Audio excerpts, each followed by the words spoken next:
होगा बड़ा खेल।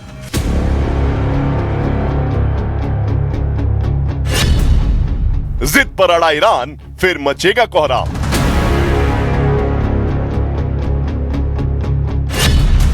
अनलॉक होने वाला है वर्ल्ड वॉर का गेट। सीज फायर के दौर का पहला और सबसे अहम पड़ाव यानी पाकिस्तान का शहर इस्लामाबाद पूरी दुनिया की नजरें उन चेहरों पर टिकी थी जिन्हें शांति वार्ता से पहले गर्मजोशी से गले लगते हुए और हाथ मिलाते हुए देखा गया था।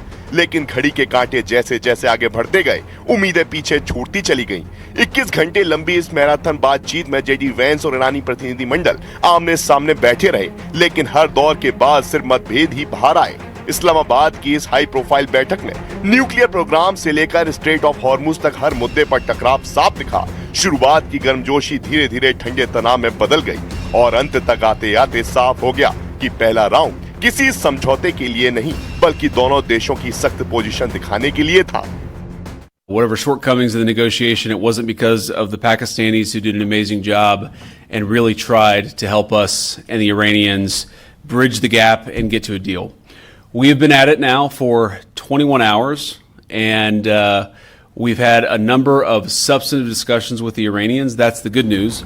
करीब 2 मिनट की प्रेस कॉन्फ्रेंस में जेडी वेंस का चेहरा ही बहुत कुछ बता रहा था कि मीटिंग के भीतर क्या हुआ। शब्द भले संतुलित थे लेकिन संदेश साफ था। बातचीत हुई पर भरोसा नहीं बना। वेंस ने ठोस और अहम डिस्कशन की बात जरूर की, लेकिन साथ ही ये भी जता दिया कि ईरान ने अमेरिका की शर्तों को स्वीकार नहीं किया। इस्लामाबाद में हुई इस बैठक के बाद उनका लहजा साफ संकेत दे रहा था कि वाशिंगटन अब सिर्फ बातचीत से संतुष्ट नहीं होगा।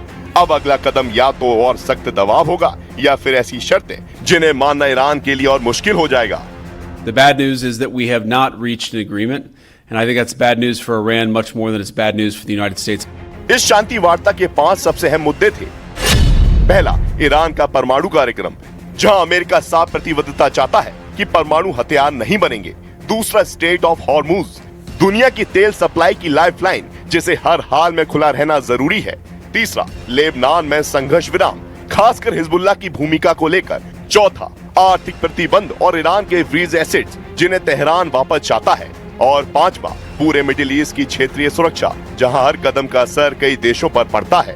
लेकिन बिचौलिए पाकिस्तान की मौजूदगी में दुनिया के लिए कोई गुड न्यूज नहीं आई। लिखित दस्तावेजों के जरिए अपनी अपनी बात तो रखी गई, लेकिन अमेरिका को खाली हाथ लौटना पड़ा।